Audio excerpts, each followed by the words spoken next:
하나님 말씀 봉독하겠습니다. 창세기 38장 1절에서 11절.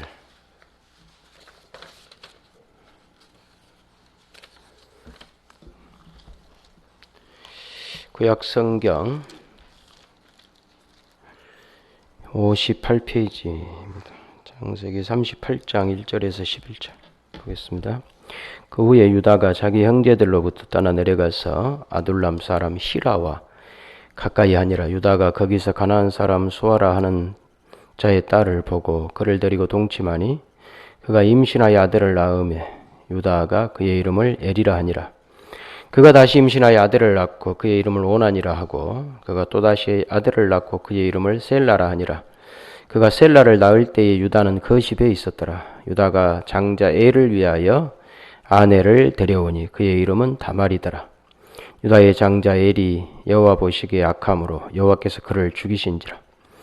유다가 오난에게 이르되 내 형수에게로 들어가서 남편의 아우된 본분을 행하여 내 형을 위하여 씨가 있게 하라. 오난이 그 씨가 자기 것이 되지 않을 줄을 알므로 형수에게 들어갔을 때에 그의 형에게 씨를 주지 아니하려고 땅에 설정하며 그 일이 여호와 보시기에 악함으로 여호와께서 그도 죽이시니 유다가 그의 며느리 다말에게 이르되 수절하고 내 아버지 집에 있어 내 아들 셀라가 장성하기를 기다리라 하니 셀라도 그 형들같이 죽을까 염려함이라. 다말이 가서 그의 아버지 집에 있으니라. 아멘.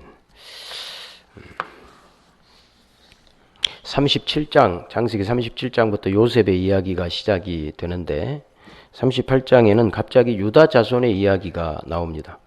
그리고 39장부터는 또다시 요셉의 이야기, 이제 50장까지 요셉의 이야기가 쭉 나오거든요. 그래서 이 하필이면 38장에 왜 유다의 이야기가 끼어 있는가, 우리가 볼 때 끼어 있는 것처럼 보이는가, 이런 의문점이 드는 거예요. 여러분, 우리가 기억해야 될 것은 지금 37장부터 무슨 이야기의 시작이냐면 야곱의 족보라 그랬어요. 그렇죠? 37장 1절 한번 다시 가보실래요? 야곱이 가나안 땅 곧 그의 아버지가 거류하던 땅에 거주하였으니 야곱의 족보는 이러하니라 그랬단 말이에요. 그러니까 어떻게 보면 37장부터 이제 마지막 50장까지는 다 야곱의 족보 이야기인데 우리가 생각하는 족보는 그 36장의 그런 형태의 족보죠. 에서의 족보. 그런데 이 야곱의 족보는 그런 형태하고 달라요. 그러니까 우리가 족보라고 해놓고 족보 같지 않은 이제 쭉 이야기란 말이에요. 족보라고 했는데 이야기. 그리고 38장도 마찬가지예요. 그렇다면 요셉의 이야기를 하다가 갑자기 유다의 이야기를 꺼낸 이유가 무엇일까요? 그것은 유다 이야기를 통하여 하나님의 구원의 대상인 인간이 최악의 상태에 있다라고 하는 걸 다시 한번 확인시켜 주는 거예요. 하나님께서 구원하셔야 될 인간, 그 상태가 최악이다, 최악. 여러분 1절에 다시 보시면 그 후에 유다가 자기 형제들로부터 떠나 내려가서 기분이 안 좋잖아요. 떠나 내려가잖아요. 이 성경에서 내려간다라고 할 때에는 별로 안 좋은 거예요. 올라간다 라고 할 때는 대체적으로 좋은 건데 내려간다 라고 하는 이런 표현들은 지역적으로 내려가는 것일 뿐만 아니라 영적으로도 내려간다라고 할 경우들이 많아요. 이제 그렇게 하고 성경을 한번 보세요, 여러분이. 그리고 2절에 보면 유다가 거기서 가나안 사람 수아라 하는 자의 딸을 보고 그를 데리고 동침했어요. 가나안 사람, 하나님께서 허락하지 않은 이방 여인이잖아요. 그러니까 이방 여인이 자기 마음에 들기 때문에 그냥 결혼을 해버린 거죠. 동침을 해버린 거죠. 결혼을 하고 동침을 했는지 결혼 안 하고 동침했는지는 모르겠어요. 결혼 안 하고 아마 동침하지 않았는가. 왜냐하면 아까 내려갔다라고 했으니까 하나님의 그 뜻, 하나님의 계획에 대해서 유다는 별로 중요하게 생각 안 해요. 그래서 내려갔고 가나안 여자와 동침을 한 것이죠. 그래서 낳은 자식들이 누구냐면 엘과 오난과 셀라, 세 명의 아들을 낳아요. 엘, 오난, 셀라. 그리고 큰아들의 엘의 며느리를 얻는데 그 며느리가 유명한 다말이에요. 다말. 여러분 다말은 꼭 기억을 해놔야 돼요. 예수님이 족보에 나온 여자이기 때문에 다말. 그리고 5절에 아들을 낳았는데 마지막 셋째 아들을 낳았는데 유다가 셋째 아들을 낳을 때는 거십에 있었더라. 거십. 거십이 뭘까요? 오리탕에 넣는 거를 말할까요? 거십. 거십에 있는데 이거는 히브리 말입니다. 거십. 그래서 제가 이 거십이 도대체 뭔가 히브리 말로 거십에 있었다는 말을 왜 하는가 한번 제가 찾아봤더니 거십이라고 하는 이 지명의 이름의 뜻이 속임수, 거짓, 헛됨 이런 뜻이더라고요. 그러니까 이 유다는 자식 셋을 낳았는데 진심이 없었어요. 진심이 없어. 거짓, 속임수, 헛됨 이런 세상에 살고 있는 거죠 지금. 그런데 어떻게 여자하고 잠을 자니까 이제 애가 생겨가지고 애를 셋이나 낳았다. 그래서 이 거십이라고 하는 이 지명은 하나님의 언약 공동체를 떠나 세속화되었다. 이것을 상징한다. 이렇게 보시면 되고. 그리고 이제 다말이라고 하는 아까 제가 말씀드린 것처럼 다말이라고 하는 여자를 유다의 장자 엘을 위하여 아내로 이게 유다의 며느리로 데려오는데 이 다말은 유대 가나안 여자일 가능성이 많아요. 확실하게 이 다말이 어디 출신인지에 대해서는 말을 안 하니까 우리가 잘 모르겠는데 그런데 이 정황상 볼 때 다말도 가나안 여자일 가능성이 많다. 그러니까 이 유다는 자기도 가나안 여자하고 결혼하고 이방 여자하고 하나님의 뜻에 맞추는 그런 결혼 생활이 아니라니까요. 자기 마음에 든 결혼을 했고 자기 며느리도 가나안 여자일 가능성이 많은 다말하고 자기 아들이 결혼시키는 며느리를 보는. 그래서 이 유다라고 하는 사람이 얼마나 세속화되었는가 이걸 여러분은 볼 수가 있습니다. 특히 이 유다가 얼마나 악한가는요. 그 뒷부분을 보면 알아요. 24절 한번 보실까요? 유다가 24절 한번 보시면 석 달쯤 후에 어떤 사람이 유다에게 일러 말하되 내 며느리 다말이 행음하였고 그 행음함으로 말미암아 임신하였느니라. 유다가 이르되 그를 끌어내라 불사르라. 여러분 이게 뭔 이야기냐면 유다의 그 세 아들이 엘이 결혼해갖고 엘의 부인이 누구라고요? 다말. 유다의 며느리, 큰아들 며느리 다말인데 이들이 악해요. 악해가지고 하나님께 죽여버립니다. 엘을 죽여요. 그러니까 이 당시에 고대에는 어떤 제도가 있었냐면 형사취수제라고 하는 게 있어요. 형사취수. 그 뭔 말이냐면 형이 죽으면 동생이 형수를 취해서 형의 대를 이어주는 것. 이런 게 있었단 말이에요. 이게 나중에 이제 신명기에 보면 구체적으로 율법에 들어가요. 근데 이때는 아직 율법은 없지만 그런 그 제도를 하나님께서 법으로가 아니라 이제 그 여러 가지 방법으로 유다에 가르쳐 주셨겠죠. 그러니까 엘이 죽은 이유는 악해서 구체적으로 어떤 악한 일을 했는지 모르지만 악하니까 하나님께서 그냥 애를 죽여버린 거예요.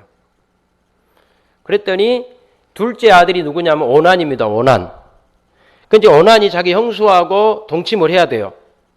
좋든 싫든 동침을 해야 돼요. 왜냐하면 그래서 자기 형이 자식 없이 죽었으니까 대를 이어줘야 되는데 이 오난이 자기 형수하고 동침을 하기 위해서 들어갔는데 가만 생각을 해봤더니 내가 이 애를 낳는다 할지라도 이 애는 내 애가 아니고 저 형수 애가 될 것이니 나하고 무슨 상관인가라고 해가지고 성관계를 하는데 사정을 땅바닥에다 해버려요. 방바닥에다가 사정을. 설정을 했다 이 말은 사정을 했다 이 말입니다. 사정을. 그 임신이 안 되게 해버린 거예요. 피임을 해버린 거죠. 자기가 알아서 그냥. 근데 하나님께서 보실 때에 이놈도 악하네. 이 나쁜 놈하고 오난도 죽여버려요. 오난도. 성경에 별 이야기가 다 있죠. 여러분. 이런 이야기가 성경에 있는지 오늘 처음 알으셨죠? 오남도 죽여버려요. 그랬더니 이제 그 다음에는 셋째 아들이 누구라고요? 셀라. 그럼 셀라를 이제 또 그따 넣어줘야 돼. 형수하고. 근데 셀라는 너무 어려요. 얘는 아직 미성년자인 것 같아요. 성인이 안 됐어요. 얘를 낳을 능력이 없어. 그러니까 유다가 다말에게 뭐라고 이야기를 하냐면, 며느리야, 아가야, 너 친정이가 조금 있어라. 그러면 이 셋째인 셀라가 장성해서 자식을 낳을 수 있는 능력이 되면 내가 그때 셀라를 통해서 너의 자식이 낳게 해주겠다라고 해서 며느리 다말을 친정으로 보낸단 말이에요. 그래서 친정에 이제 며느리가 살고 있는데, 과부로, 청상 과부로 살고 있는데, 이제 가만한 상황을 보니까 셀라가 컸어요. 충분히 얘를 낳을 능력이 돼요. 그런데도 이 아버지 다말이 자기를 불러오지 않는 거예요. 오늘 부를까 내일 부를까, 오늘 소식이 올까 내일 소식이 올까, 아무리 기다려도 소식이 안 와요. 개 짖는 소리에 나가보니까 바람이 날아가는, 낙엽 나르는 소리고 전혀 소식이 없단 말이에요. 그래가지고 이 다말이 잠시 속에서 불만이 생기기 시작해요. 그런데 그때 무슨 일이 있냐면, 자기 아버지 유다가 이 다말이 살고 있는 그 동네에 이 여행을 온다, 이런 소식을 들었어요. 근데 하필이면 또 그때 유다가 오기 전에 유다의 부인이 죽어요. 유다의 부인이. 유다의 와이프가 죽거든요. 그러니까 유다가 아직 젊은데 와이프가 죽고 나니까 이제 마음이 좀 안 좋은 거예요. 그래서 집에만 있으니까 너무 힘든 거예요. 답답한 거예요. 그래서 내가 한번 마실을 가야 되겠다라고 해서 갔는데, 하필이면 다말이 사는 그 동네 쪽으로, 그 근처 쪽으로 갔단 말이에요. 그래가지고 다말이 그 소식을 들은 거예요. 자기 시아버지가 그쪽에 어디 왔다는 말을 누구 소문을 통해 들었어요. 그래가지고 딱 이렇게 얼굴 다 가린 거 뭐라 하죠? 그 중동에서 히잡이라게 뭐라 그래요? 근데 뭐 그렇게 해서 다 가리고, 또 옷도 약간 야시야시하게, 지금 우리나라의 야시야시한 거하고 좀 다르겠지만 누가 딱 봐도 저 여자는 해프구나, 저 혹시 창녀 아닐까라고 하는 정도의 옷을 딱 입고 거리에, 지금 자기 시아버지가 지나가는 거리에 딱 서 있는 거예요. 그러니까 자기 시아버지 유다는 자기 부인이 죽은 지 얼마 안 됐다 그랬잖아요. 근데 아직 젊어. 아직도 막 성적으로, 이 유다도 막 그런 어떤 막 성적으로 풀고 싶은 그런 마음이 막 있을 때란 말이에요. 그런데 딱 자기 앞에 기생 같은 여자가 있으니까, 얼굴을 딱 가리고 있으니까, 오늘 저녁에 내가 저 여자하고 한번 성관계를 해야 되겠다, 해포를 풀어야 되겠다, 그런 생각을 하고, 그 여자에게, 그 여자가 누군지는 지금 꿈에도 생각 못하고 있는 거예요. 얼굴 다 가려버렸으니까. 그래가지고 내가 오늘, 네가 가만 보니까 기생 같은데, 창녀 같은데, 오늘 내가 오늘 저녁에 너랑 같이 잠을 자야 되겠다. 그랬더니 그 여자가, 그러면 돈을 주고 나한테 뭐를 주겠느냐? 그때 내가 염소를 주겠다.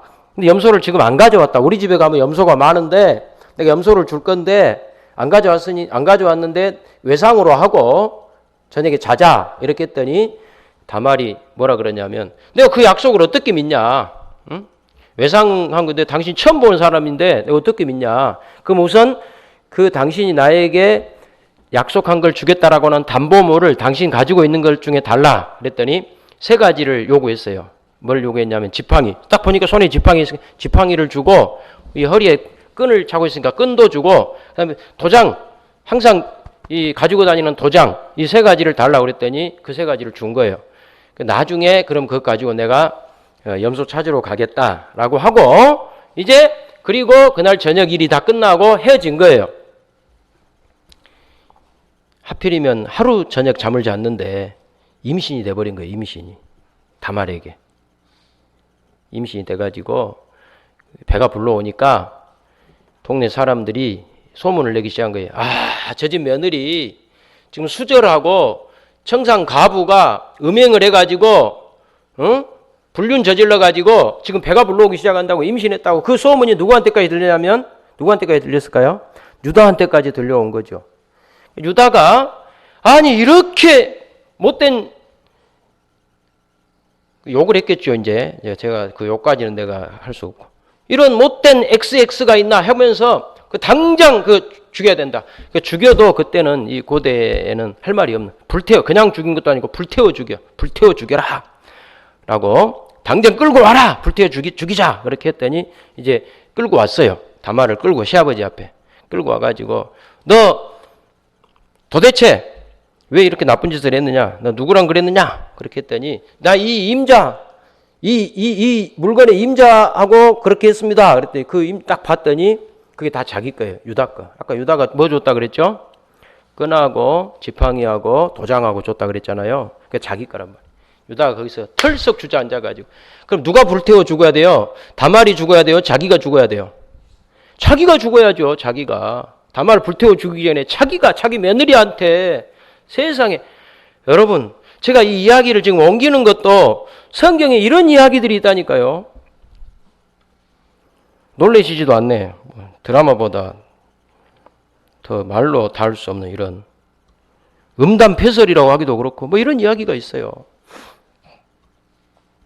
여러분 이게 유다의 악함이에요. 답이 없어요. 그런데 더 놀라운 것은 뭐냐? 마태복음 1장 1절 한번 봐봅시다. 마태복음 1장 1절. 이렇게 해놓고 마태복음 1장 1절을 한번 가보면 기가 막히죠. 여러분 성경이. 말이 안 나와요. 말이. 마태복음 1장 1절.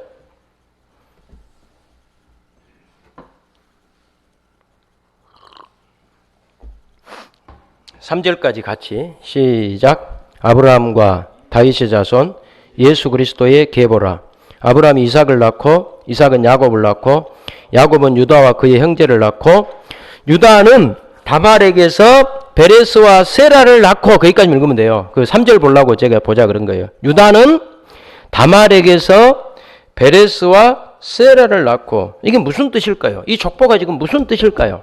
아까 제가 설명해 준 것을 여기다 대입을 해보면 하나님께서 구원하시는 자리, 예수님께서 지금 인간을 구원하러 오시는 그 족보를 말하는데 그 구원하시는 자리는 도무지 인간에게 답이 없는 모든 인간의 악이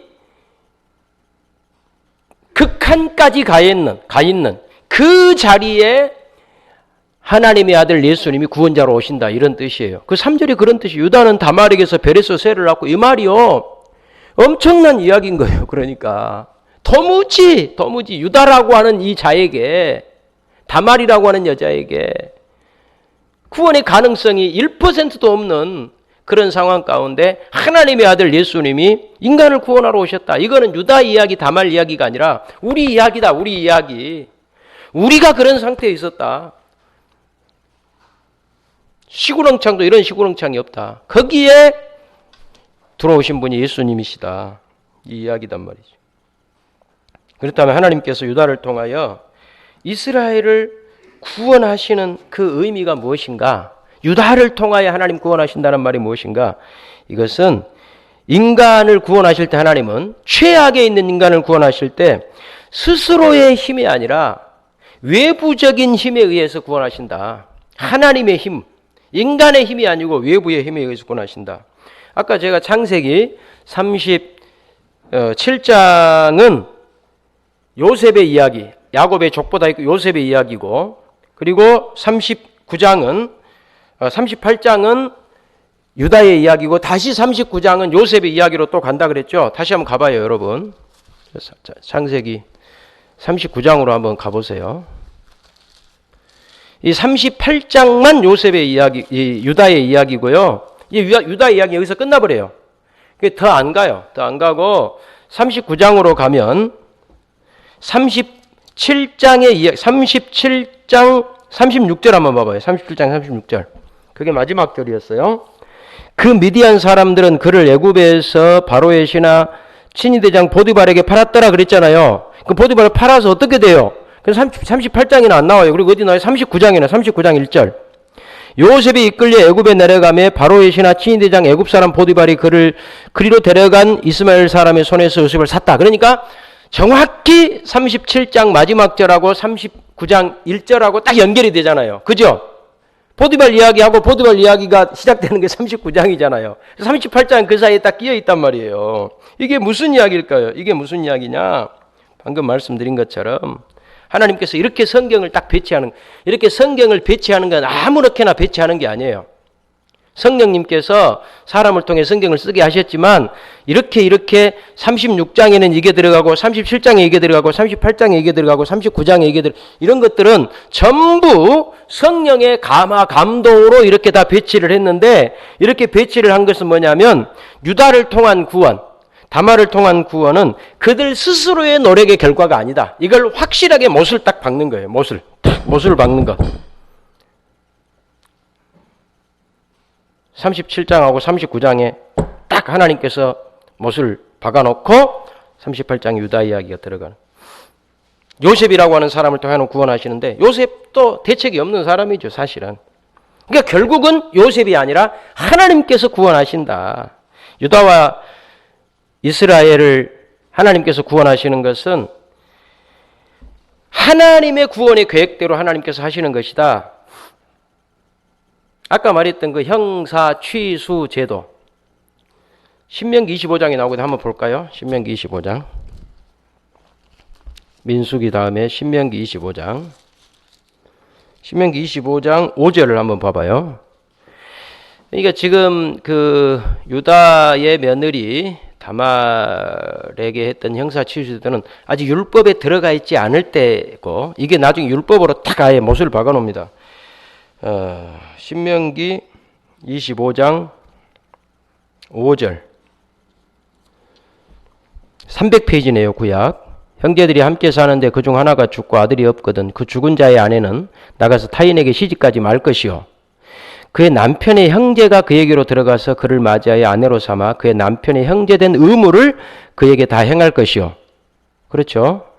그 여인이 낳은 첫 아들이 그 죽은 형제의 이름을 잊게 하여 그 이름이 이스라엘 중에서 끊어지지 않게 할 것이니라.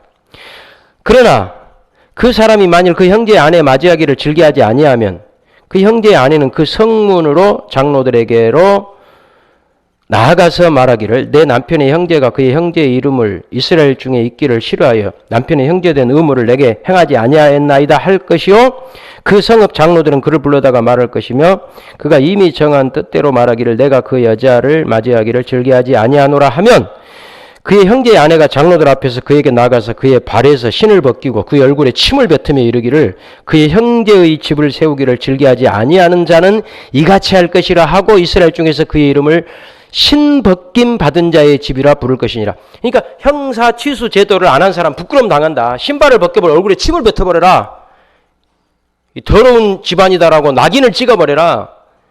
그러니까 하나님께서는 어떻게 해서든지 대를 잇는, 그러니까 이 대를 잇는다는 게 육신의 어떤 그 가문의 대를 잇는다는 것을 넘어서서 하나님의 구원의 계획, 구원의 약속을 절대로 하나님께서는 끊지 않겠다라고 하는 뜻이에요. 인간의 어떤 방해, 어떤 악함, 엘이 그렇게 악하고 유다가 악하고 오난이 악하고 그런 별별 악한 인간들의 방해 공작이 있다 할지라도 하나님께서는 반드시 구원의 계획을 이루고야 말 것이다 라고 하는 것이 형사 취수 제도에 지금 담겨 있는 의미다 이 말입니다. 여러분, 하나님의 구원이 이렇다는 거예요. 인간의 구원의 가능성이 1도 없는 상태에서 하나님께서는 이렇게 구원하시는데 이것이 바로 밖으로부터의 구원이다. 우리 기독교의 구원은요, 속으로부터의 구원이 아니에요. 여러분 속에 선한 것이 있어서 구원받는 게 아니에요. 그럼 여러분은 기독교인들이 아닌 거예요. 밖으로부터의 구원이에요. 로마서 5장 6절 봅시다. 로마서 5장 6절. 우리 기독교의 구원은 안으로부터의 구원이 아니고 밖으로부터 하나님으로부터의 구원인데, 로마서 5장 6절 245페이지 245 로마서 5장 6절 우리가 아직 연약할 때에 기약대로 그리스도께서 경건하지 않은 자를 위하여 죽으셨도다.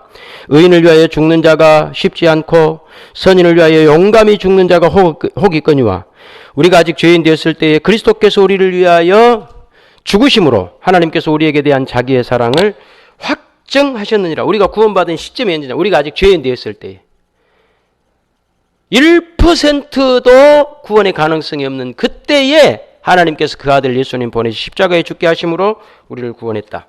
여러분, 그래서 so what? 오늘 설교를 통해 우리는 무엇을 배워야 되는가? 유다 이야기를 통해 하나님께서 우리에게 요구하시는 구체적인 신자의 삶은 무엇인가? 신앙은 최악인 여러분들을, 우리 인생을 구원하셔서 하나님의 사람으로 만들어 간다. 이걸 이야기하고 싶은 거예요. 최악이 차악이 되게 한다. 이거예요. 여러분, 유다의 모든 그 식구들은 다 악해. 유다도 악하고, 유다의 아들들 다 악하고, 거기에는 가능성이 없는데, 하나님이 왜 다말을 그나마 다말이라고 하는 이 이방 여자를 통하여 하나님께서는 예수님의 족보를 이어가실까? 예수님의 족보를 이어간다는 것은 구원의 계획을 하나님께서 취소하지 않고 끝까지 이루어 가시는가 하면, 이 다말에게는 다른 사람에게 없는 한 가지가 있었어요. 그거 뭐냐면요. 그게 뭘까요? 여러분, 다말이 가지고 있었던, 다른 사람이 없는데 다말에게 그나마 있었던 것이 뭐냐면 약속을 지켰다는, 약속을 믿었다는 거예요. 약속을 우습게 생각하지 않았다는 거죠. 그래서 물론 자기 시아버지한테 복수한 건 잘못이죠. 아무리 그렇더라도 기생 창녀 복장을 하고 자기 시아버지를 그렇게 하는 것은 잘못이지만, 그러나 그래도 유다의 그 가족들에게는 없었던 것이 다말에게 있었는데, 그것이 뭐냐면 그래도 약속을 붙잡았다라고 하는 것은 중요해요. 약속. 아까 그 형사 취수 제도를 통하여 하나님의 약속이 끊어지지 않고 계속 이어지는 것을 얼마나 귀하게 여긴다라고 하는 걸 신명기에서 봤잖아요, 여러분이. 제가 확인시켜 드렸잖아요. 그러니까 하나님의 약속이 끊어지지 않고 중요하다라고 하는 것을, 그 마음에 다말의 그 시아버지가 약속을 지켜주겠지라고 하는 것이 맞닿아 있는 거예요. 어느 부분에 지금. 이것을 하나님께서는 귀하게 보신 거예요. 이걸 귀하게 그걸 쓰신 거예요. 다말의 그 부분을 쓴 거죠. 여러분. 그래서 제가 보니까 인생은요, 4가지가 있어요. 첫째는 최선이 있어요. 최선. 여기를 봐보세요. 다. 제 손가락을 봐봐요. 최선이 있어. 최선. 가장 안 좋은 것이 뭐냐면 최악이 있어요. 최선과 최악이 있는데, 이것만 있냐? 이것만 있는 것이 아니고 최선 다음에 뭐가 있어요? 차선이 있어. 차선. 그러니까 여러분, 차선책 이런 말 하잖아요. 차선책, 플랜 B 이런 말 하잖아요. 그러니까 차선책이 있는 거예요. 그러니까 최선이 있고 차선이 있어. 최악만 있냐? 최악 바로 앞에 뭐가 있을까요? 차악이 있어. 그러니까 굳이 나누자면 4가지로 나눌 수 있어. 최선, 차선, 차악, 최악 이렇게 나누는데, 다말은 제가 볼 때 어디 정도 되냐면 최선은 아니에요. 최악도 아니야. 차선인가? 차선도 아니야. 차악 정도 되는 것 같아. 차악. 이 4분류에서 다말은 차악. 그래도 그 시아버지의 약속 하나 붙잡고, 그래도 자기는 어떻게 해서든지 그 대를 이어보겠다라고 하는 그 마음, 그게 차악인데, 유다와 자식들은 제가 볼 때 최악이고, 여기 최선하고 차선은 없어요. 창세기 38장에 제가 볼 때는 최선하고 차선은 없고 최악하고 차악만 있어. 근데 다 최악인데 다말은 차악이다. 그래서 이 시아버지 약속을 기다렸다는 점에서 그래도 조금 다말이 낫다. 이걸 또 우리가 뭘 가르치느냐? 여러분, 지금부터 중요해요. 오늘 설교 마칠게요. 우리의 신앙의 문제가 뭐냐면 뭐 아니면 도다 이거예요. 최선 아니면 최악, 2개만 있는 줄 알아. 그렇지 않아요. 뭐하고 도 사이에 뭐가 있어요?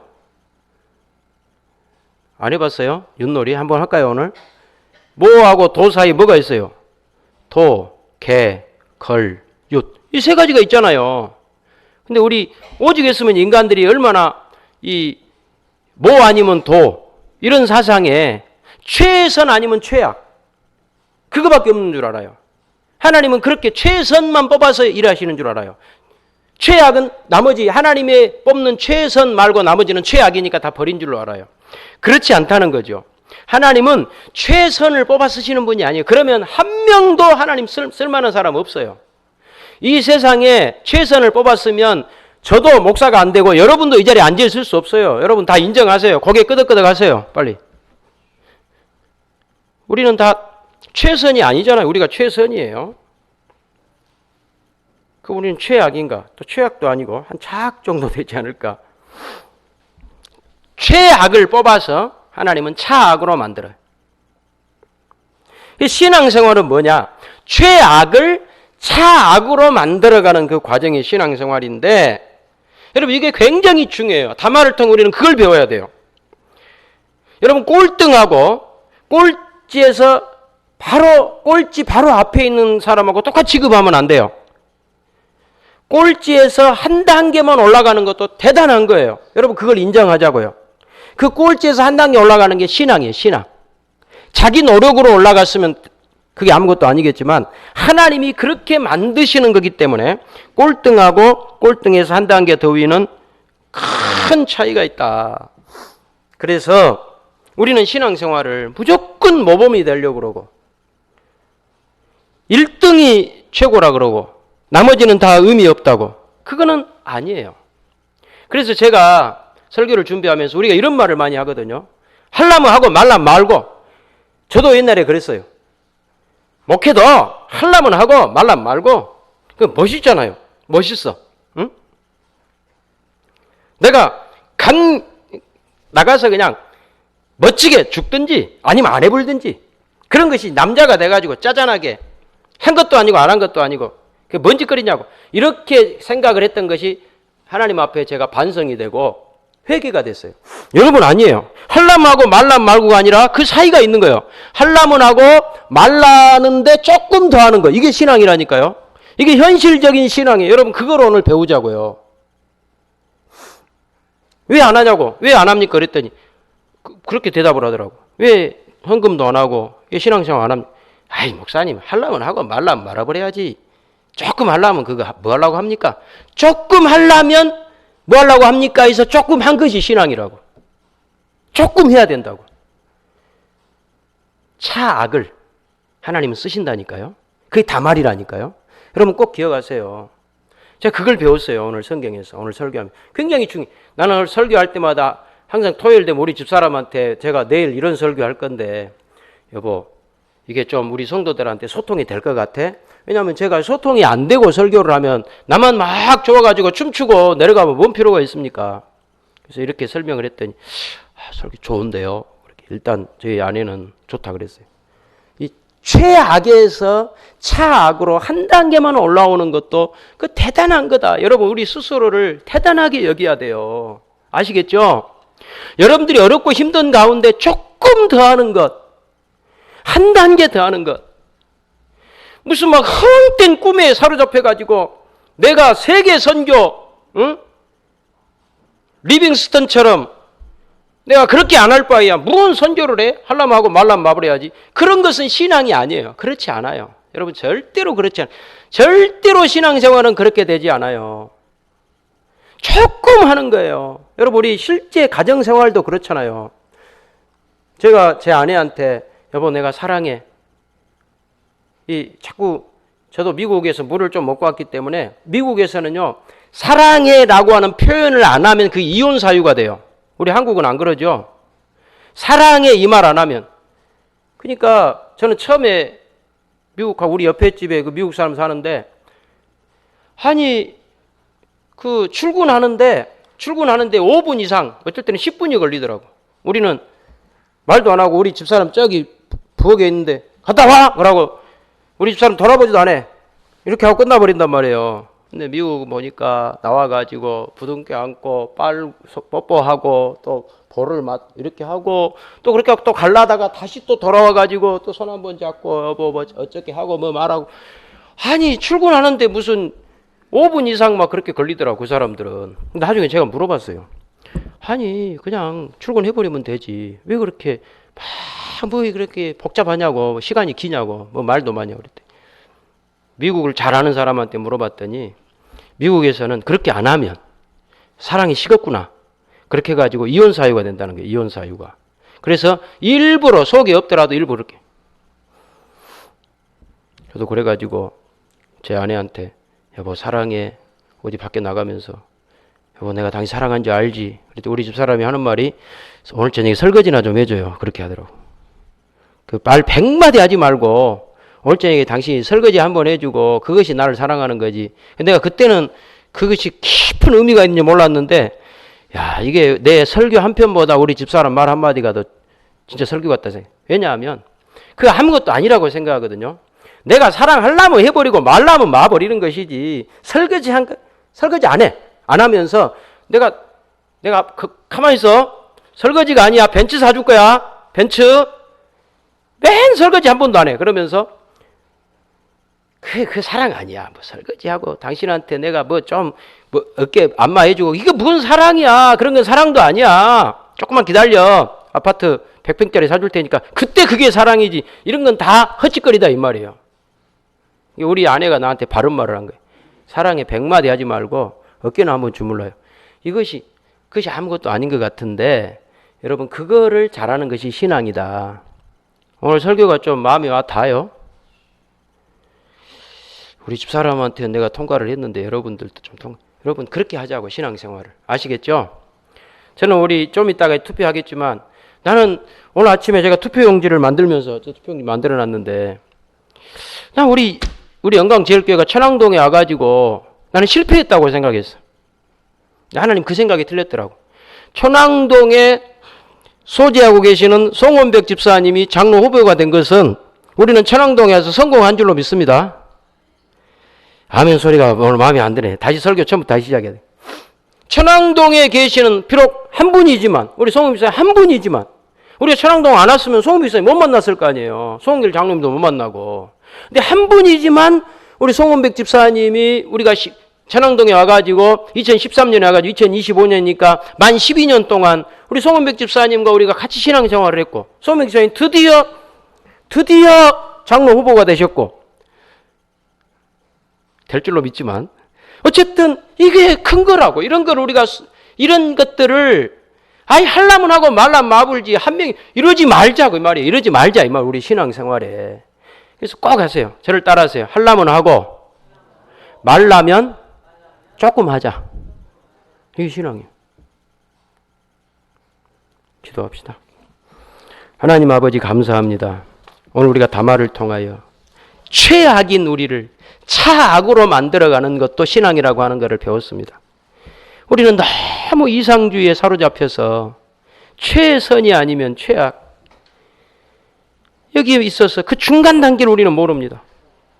그러나 조금이라도 지금 하는 것보다 조금이라도 더 하는 것도 너무나 소중한 것이고 하나님 너무나 귀하게 보신다라고 하는 것을 우리가 알면서 우리 자신에 대해서도 우리 교회에 대해서도 서로에 대해서도 여기서 조금 더 우리가 하는 이 모든 모습들을 하나님의 시각으로 바라보며 인정해주고 칭찬해주고 격려해주며 스스로도 하나님 안에서 큰 위로를 받는 복된 저희들이 되게 하옵소서. 예수님의 이름으로 기도하옵나이다. 아멘.